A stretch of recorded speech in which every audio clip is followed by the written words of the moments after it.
for a cable tricep extension, we always want to make sure, the most important thing that I want to address is that we want to make sure our elbows stay pinned right along our sides. It's so easy, especially in this movement, as we come down, to throw our elbows back and to let them come forward at the top like this.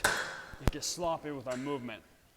Once we get that cable and we create tension here in our arms, our elbows are going to be pinned right here. They're not going to move from your elbow up. This is going to stay exactly where it's at. Now, if you get into the end of a set of high reps and you're starting to fatigue and you throw in some cheater reps, that's okay. But that's a very small percentage of the time compared to the actual working set, where our elbows are pinned to our sides and we're extending our hands down to our hips and pulling, in this case, our rope attachment. I'm pulling that apart at the bottom and controlling it back up. Now I'm going to change the angle a little bit because I recently came across another method for this that I really like, because it makes this exercise a little bit more difficult, or more challenging, we'll say. And what that is that we're going to take a staggered stance, and at the top here, I kind of have my weight shifted on the front leg, and as I extend my hands down, I'm going to rock my weight back to my back leg. As I come up, we rock forward, come down, we rock back. Why do we do that? It's simple physics. I'm just kidding, I don't expect you to know that.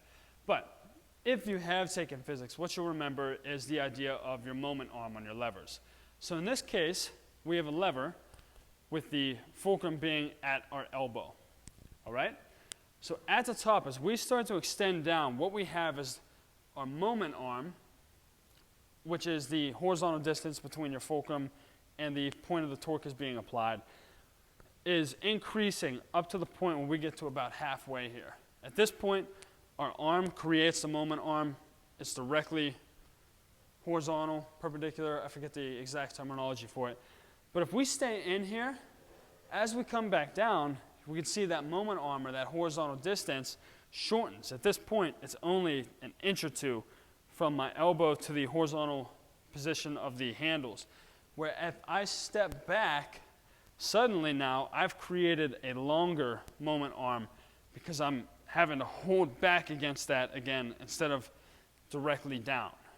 So you'd see that changes our torque angle a little bit, and same thing as we come back up. So by stepping back, what we do is we essentially make that lockout position at the bottom a little bit more challenging. We rock forward, rock back. Now, if you're someone who doesn't exactly have like the coordination to do that and move within the set, a normal extension where we're coming down to the bottom and locking out is perfectly fine. But if you want to add a little twist to it and make it a little bit more challenging, try those rocking extensions instead.